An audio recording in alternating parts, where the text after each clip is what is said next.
see there's a little man with a bow and arrow on there. There you go. So this little man with a bow and arrow is part of English mythology, folklore, legend, whatever, for Robin Hood. And if you're unfamiliar with that story, Robin Hood is supposedly a man that existed back in ye olde times. I think it's based on a real story, or a real person. And Robin Hood is just an individual that used to rob from the rich and give to the poor. And he used to live in, like, I think it's Nottinghamshire, so that sort of area. That's why it's, I'm guessing, the theme for this brewery, because it's by living within that area. And specifically it was, I think maybe the real one was Robin of Loxley, I think it might have been. Either way, like, Robin Hood is the theme. And the story goes that he and his band of merry men robbed from the Sheriff of Nottingham, and he married Marion or something like that. Anyway, so there's a few of these different drinks, and maybe I'll try and get a few of them, more of them, before I leave this current place of living. But we've chatted enough about the mythology. Let's get this open and try it, shall we? Okay, having a little smell. Smells like a very standard ale. So this is a golden ale. It's craft beer, as you can see on the side, and golden ale. It's got a little hop there. So anything that we should know about this? Alright, Loxley ale, deep golden ale made with a subtle hint of honey, creating a wonderful, crisp, clean tasting traditional beer. Interesting. Do you know what? I think I can genuinely smell like honey. Honey has a really distinctive smell, and I think I can pick up on that. But let's get to the best bit.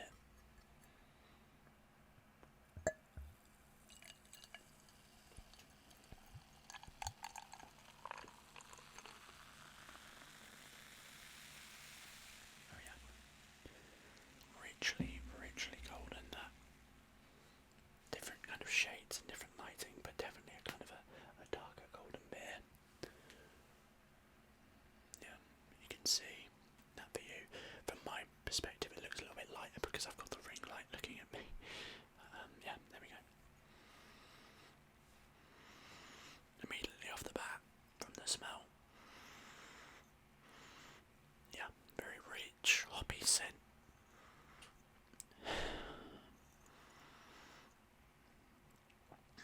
It definitely smells like many other ales.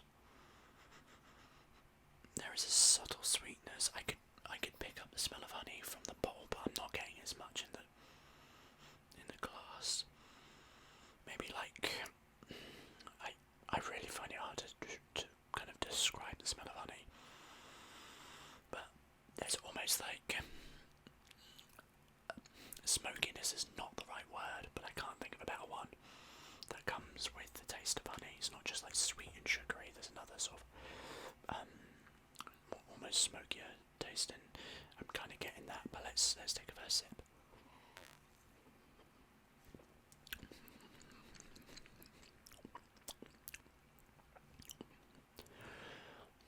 Okay, yeah, very full ale.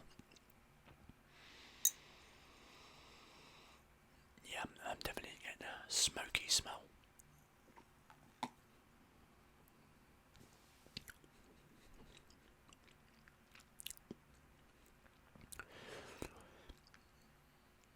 There's a bitterness there, and I guess like a dryness, and it really does have almost like a smoky element to it. I don't know if that's really the right way of describing it, but it kind of reminds me of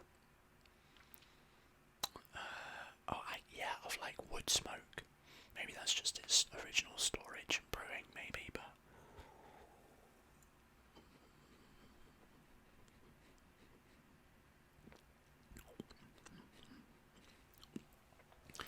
yeah, when I'm tasting it, I'm not really getting a real strong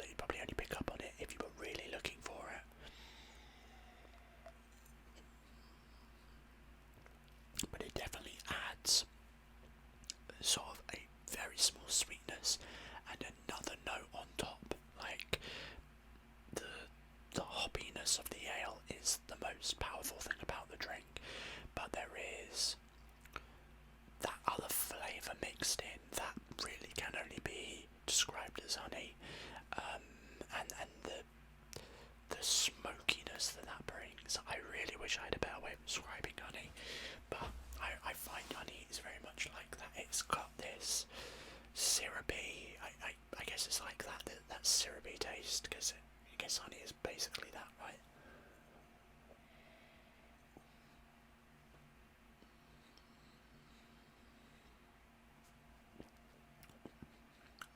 It is a nice ale. It's not my favourite that I've had on this channel. I don't know why I'm doing this like I'm doing wine. Is that a way to drink ales? Also ignore the redness of my skin today. I had a very stressful week and it is flaring up, so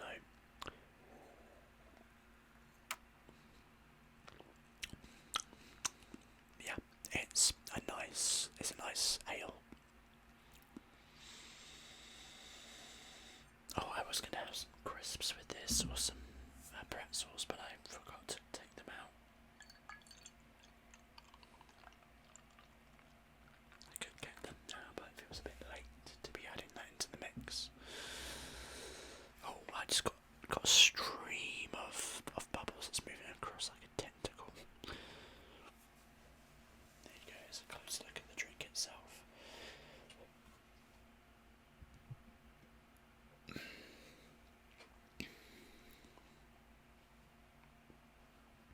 Do I look like an ale connoisseur?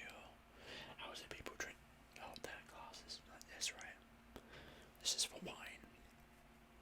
Do you do this with ales as well? It feels just right to.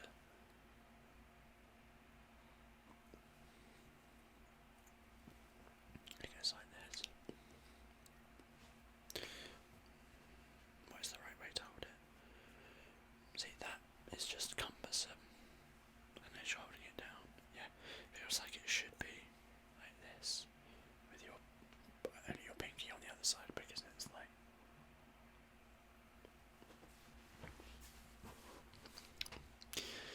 The intricacies of ale etiquette.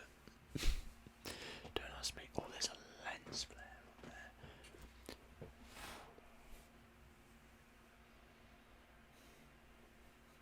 There's a bit of dust on the camera lens. Yeah.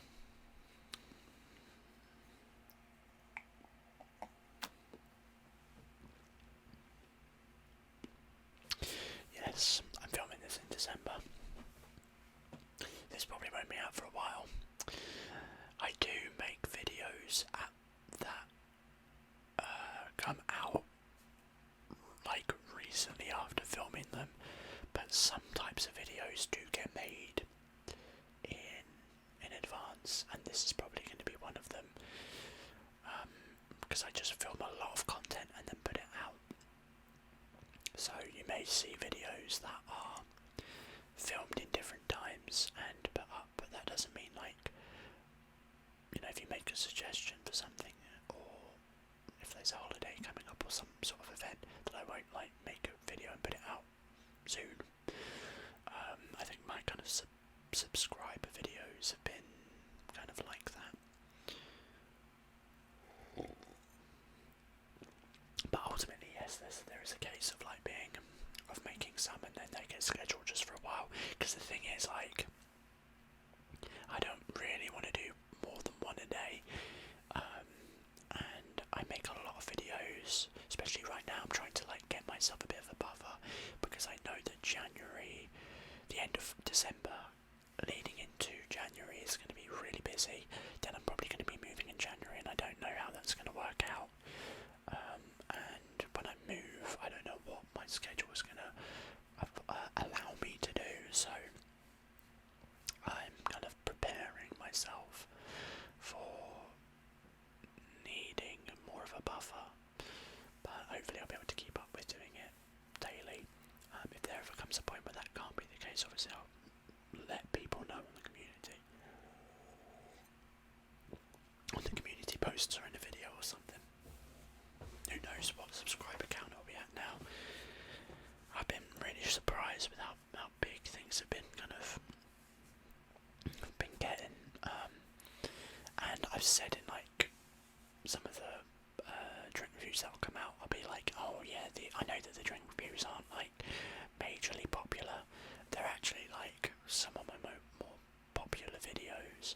I think the only ones that are more popular are some of the gum rambles, a couple of the solitaire, I think, and the mukbang ones, specifically the Rebbe and Bella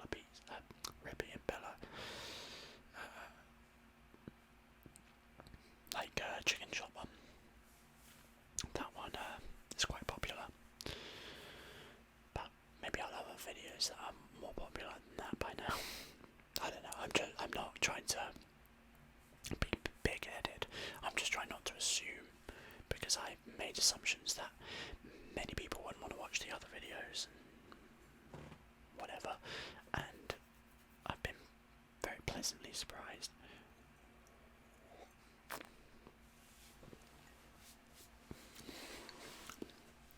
I suppose it's a good point to kind of like mention with the drinking reviews going forward.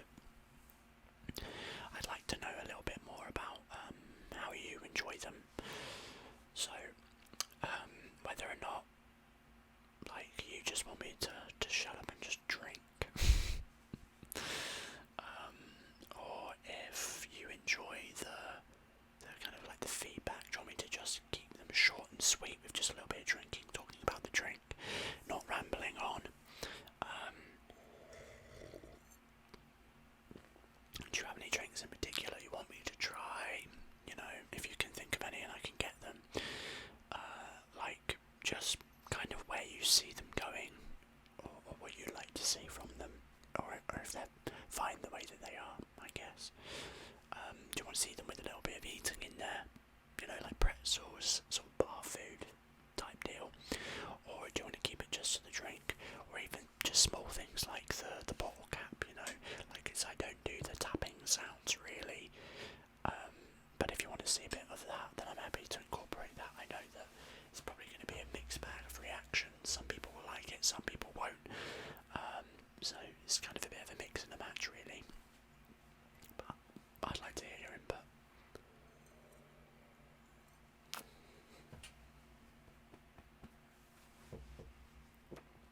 Oh my gosh. Oh, I've been sat over and now it's kind of made me feel a bit ill.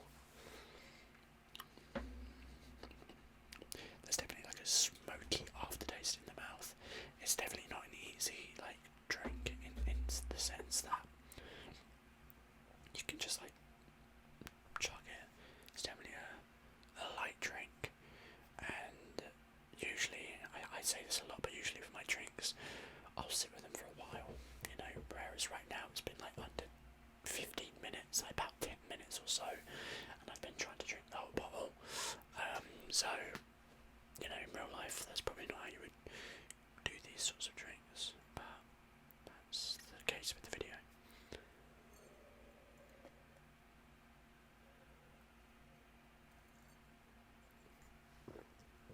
Alright, I think I'm not going to drink any more of it in this short space of time. It's only a slither left anyway. But that was Loxley Ale by Milestone Brewing Company. There we go. There it is. So, what did you think of this? I know you didn't get to taste it, so you don't know. But, what do you think of the look of my description? Did it sound appetizing? If I were to put this in the list, which I said I was going to do, but I forgot to do it. I don't know. I think it's very mid-range. It's not the worst tasting one by any means. However, in comparison to some of the ones that we've had, I would put it kind of right in the middle, like in and around the middle area. I think the Pilsner has been my favourite. Then the Craft Trio. They were very nice, especially the Kuyu, or whatever it was called. That one was really nice, but that was a lager, and I prefer lagers. I wish I could get more lager ones, but a lot of the bottle ones are ale. But I'll try and see if I can find more lager ones in the future, because I think I'll enjoy them more. I just prefer lager over ale. And yeah, we're avoiding porter for the time being, because why would I put myself through that? Again, yeah, definitely not as bad as the plum porter by any means, and it's not bad. It's just very like, okay, it doesn't have like a really hot selling point. It just, as I said, it's got that very subtle hint of honey if you're able to pick up on it, but otherwise it's a very kind of full-bodied ale. Really, it's quite heavy, and it's dry. It's got a bit of a smoky flavour to it. I don't know if that is the right way to describe it, but that is the best kind of imagery I can provide for it. But it's not like overwhelming. There are other drinks I've had that are like, oof, that tastes like the barrel that it was brewed in, and yeah, it's not like that. But at the same time, it's not my favourite. You know, I've had other ales that are a little bit lighter, got a little bit more of like a flavour to them, and I always think that the ales are going to find themselves slightly lower than the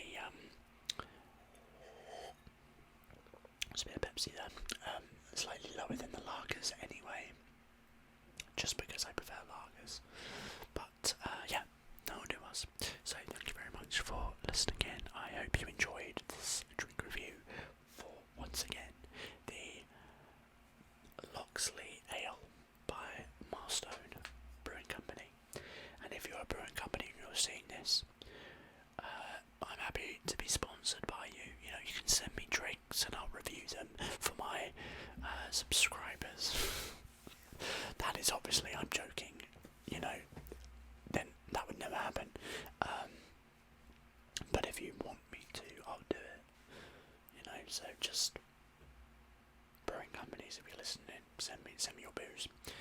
Alright, thank you very much once again. If you enjoyed the video, drop a little like. If you aren't already, make sure to subscribe, because I do this pretty regularly. I have a video every single day and lots of different types of ASMR.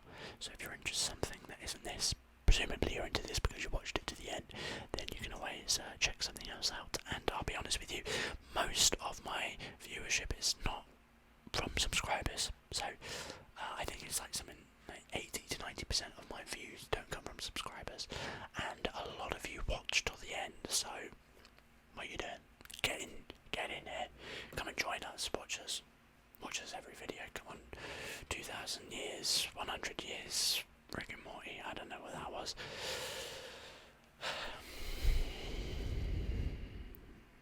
That's what happens when I do a drink review. I drink a little bit of alcohol and in 10 minutes it's slammed into the back of my head. There we go. Anyway, thank you very much for listening in, and I will see you in